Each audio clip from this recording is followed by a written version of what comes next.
ડભોઈમાં નીલકંઠેશ્વર મહાદેવ મંદિરમાં પ્રાણ પ્રતિષ્ઠા મહોત્સવનું સુંદર આયોજન કરાયું। નીલકંઠેશ્વર મહાદેવ મંદિરને 135 વર્ષ પૂર્વ રાજા વિષ્ણુદેવ દ્વારા નિર્માણ પામ્યું હતું।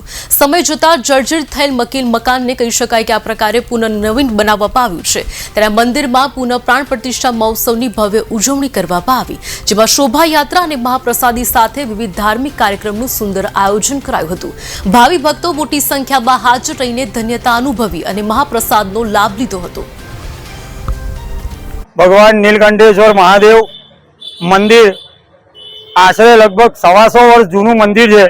नीलकंठेश्वर महादेव मंदिर वडोदरी भागो डभोई में ये मंदिर नो जीर्णोद्धार निमित्ते अत्यारे तारीख 8, 9, 10 फेब्रुआरी 2025 ना रोज 3 दिवसनी पुनः प्राण प्रतिष्ठा महोत्सव आयोजन आज बीजो दिवस पूरो थयो छे।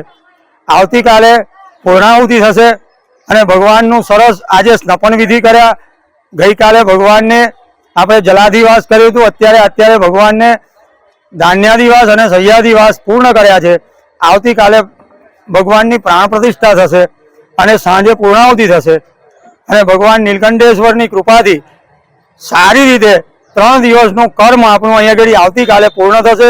તારીખ 10/2/2025 ના રોજ સોમવારે આ સાંજે 5 વાગે પૂર્ણાહુતિ થશે અને એ પ્રસંગે નવા મંદિરનો આપણે જીર્ણોદ્ધાર કર્યો અને જીર્ણોદ્ધાર નિમિત્તે પુનઃ પ્રાણ પ્રતિષ્ઠા મહોત્સવનો ઉજવણી અહીંયા આગળ થઈ રહી છે। એનો આજે બીજો દિવસ પૂર્ણ થયો છે।